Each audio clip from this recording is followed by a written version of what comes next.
संविधान वाचवण्यासाठी या ठिकाणी सर्व यांचा एकच हेतू आहे, या देशातलं संविधान नष्ट करायचं आणि या देशातलं लोकशाही नष्ट करायची। शरद पवारांवर टीका करत आहेत लोक निवडणूक। शरद पवारांवर टीका केल्याशिवाय यांना फ्रंट पेज मिळणार कसा? शरद पवार यांवर टीका केल्याशिवाय महाराष्ट्रात कोण उभं करत नाही, ऐकत पण नाही। मग शरद पवारांचं नाव घ्यायचं आणि फ्रंट पेजवर हेडलाईन घ्यायची।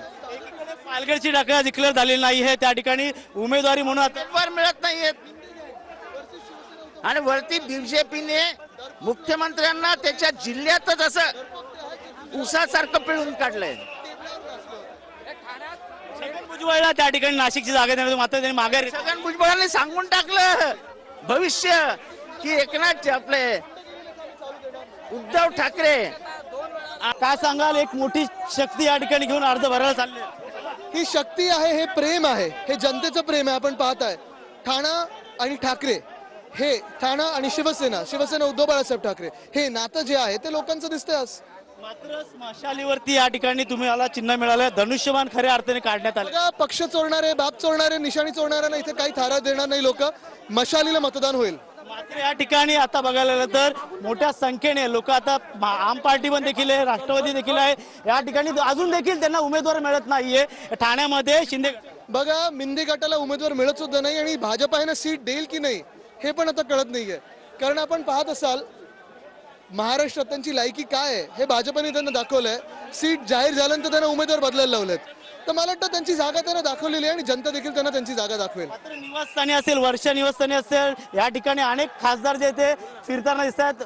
पालघरची जागा असेल, ठाण्याची असेल, या नाशिकची अनेक ते रात्री पण बैठका करतायत, MSIDC ऑफिसला वगैरे पण जाऊन सगळे नियम तोडून करतायत। निवडणूक आयुक्त काही पाहायला तयारच नाहीये, पण आपण पाहाल जनता त्यांना धडा शिकवेल। संविधान वाचवण्यासाठी सर्व महाविकास आघाडी एकत्र आली। नक्कीच देशातलं संविधान भाजपला बदलायचंय। डॉक्टर बाबासाहेब आंबेडकरांनी जे संविधान दिले ते बदलायचंय, हे ना भाजपचं संविधान लिहून पाहिजे, ते आम्ही करू देणार नाही।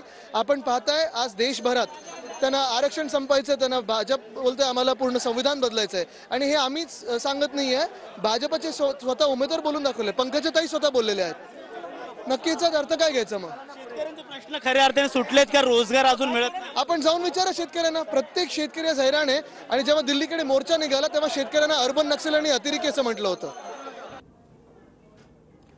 तर हे दृश्य आपण पाहतो आहोत, ठाण्यामध्ये राजन विचारे यांचं जोरदार शक्ती प्रदर्शन सध्या सुरू आहे। आदित्य ठाकरे, जितेंद्र आव्हाड, त्याचबरोबर महाविकास आघाडीचे अनेक नेते या शक्ती प्रदर्शनामध्ये सहभागी झालेले आहेत। तर दुसरीकडे नाशिकमध्ये देखील आपण पाहतोय की राजाभाऊ वाजे यांच्या उमेदवारी अर्ज आज दाखल होणार आहे आणि जोरदार शक्ती प्रदर्शन सध्या केलं जात आहे। बाळासाहेब थोरात याचबरोबर इतरही नेते या रॅलीमध्ये सहभागी झालेले आहेत। महाविकास आघाडीचे हे दोन्ही नेते आज जोरदार शक्ती प्रदर्शन करत आपला उमेदवारी अर्ज दाखल करतात। महत्त्वाची बाब म्हणजे या दोन्ही जागांवर महायुतीकडून अद्याप उमेदवार घोषित करण्यात आलेला नाही। यामध्ये ठाण्यामध्ये देखील महायुतीकडून अद्याप उमेदवाराची घोषणा नाही, तिकडे नाशिकमधील तिढा अद्यापही कायम आहे।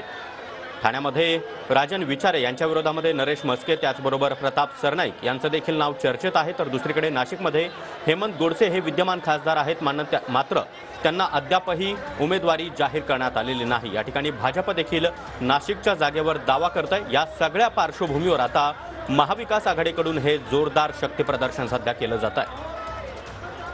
ठाण्यामध्ये आपण पाहतोय की आदित्य ठाकरे, जितेंद्र आव्हाड यांच्या उपस्थितीमध्ये राजन विचारे यांचं हे जोरदार शक्ती प्रदर्शन सध्या सुरू आहे। राजन विचारे आज उमेदवारी अर्ज दाखल करणार आहे।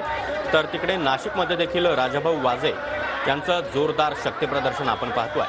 काँग्रेसचे नेते बाळासाहेब थोरात हे देखील या रॅलीमध्ये सहभागी झाले। तितकंच नाही तर ठाकरे गटाचे खासदार संजय राऊत हे देखील राजाभाऊ वाजे यांच्या शक्ती प्रदर्शनामध्ये सहभागी झाल्याचं या दृश्यांमधून आपण पाहू शकतोय। महाविकास आघाडीचे अनेक उमेदवार आज आपला उमेदवारी अर्ज दाखल करणार आहेत। जोरदार शक्ती प्रदर्शन महाविकास आघाडीचे नेते आणि उमेदवार यांच्याकडून सध्या केलं जात आहे। ठाणे त्याचबरोबर नाशिक या ठिकाणी महाविकास आघाडीच्या उमेदवारांचं हे जोरदार शक्ती प्रदर्शन आपण पाहतोय। महत्त्वाची बाब, या दोन्ही जागांवर महायुतीकडून अद्यापही उमेदवाराची घोषणा झालेली नाही। एकीकडे महाविकास आघाडीचे उमेदवार आज आपला उमेदवारी अर्ज दाखल करतायत, मात्र दुसरीकडे महायुतीचे उमेदवार अद्यापही त्यांची घोषणा झालेली नाही। त्यामुळे महाविकास आघाडी प्रचारामध्ये या दोन्ही ठिकाणी आघाडीवर असल्याचं सध्या तरी पाहायला मिळत आहे। दरम्यान ठाण्यामधून आपण पाहतोय की महायुतीकडून शिंदे गटाचे नरेश म्हस्के, त्याचबरोबर प्रताप सरनाईक, रवींद्र फाटक यांचं देखील नाव जोरदार चर्चेत आहे. मात्र अद्याप एकाही नावावर शिक्कामोर्तब झालेलं नाही. तर दुसरीकडे नाशिकच्या जागेवर भाजपाचा देखील दावा आहे. एकीकडे छगन भुजबळ यांनी आपण माघार घेत असल्याचं सांगितलं असलं तरी त्यांच्या समर्थकांकडून मात्र उमेदवारी अर्ज या ठिकाणी भरण्यात आलेला आहे.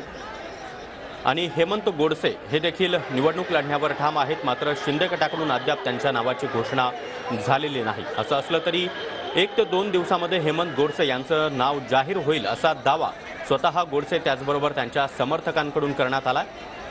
मात्र दुसरीकडे आपण पाहतोय की सध्या तरी महाविकास आघाडी प्रचारामध्ये अग्रेसर आहे.